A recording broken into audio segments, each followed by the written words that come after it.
Hoima Stadium looks to be on course to be ready ahead of the 2027 Africa Cup of Nations that will be held in Kenya, Tanzania and Uganda. The stadium, whose construction started on 1st September 2024, slated to take 18 months, looks set to be done and handed over to the government by the end of October this year. The contractor is ahead of schedule. As of now, it's performing at 89%. This project was basically meant to take 18 months according to the contract we signed with them. But as of now, the contract actually has finished 11 months. Now, if you look at his plan, it's going to take over September. By September, everything would have taken place. Then they intend to have October as a month, according to them, to carry out testing and also plan to see how to hand over. The facility has parking accommodation for nearly 1,000 cars. This has raised fears of congestion, especially on match days. Minister Ogwang moved to allay the concerns.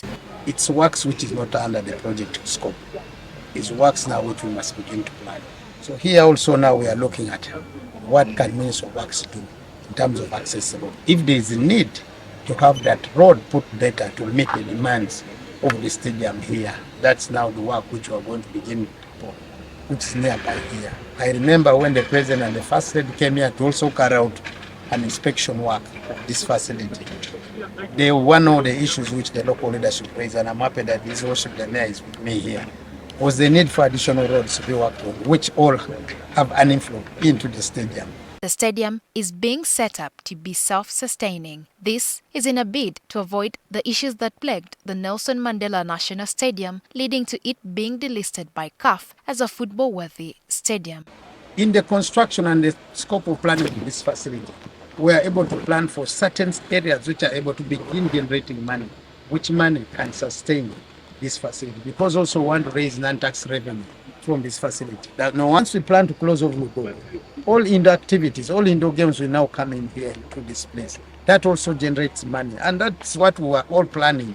And this, I think, we have had a bit of issues with some elements of some sports personalities who feel they are a monopoly of others. FUFA, the football governing body in the country, also had an inspection of the facility some time back. The minister states that they found the stadium satisfactory. Football Federation, they had what I call the annual general meetings of theirs here. They wrote to me, they wanted to visit the project. I gave them permission with the entire General Assembly to come and carry out inspection here. As of now, I've not gotten anything in writing, which is not up to date according to the international standard. That's FIFA and CAF.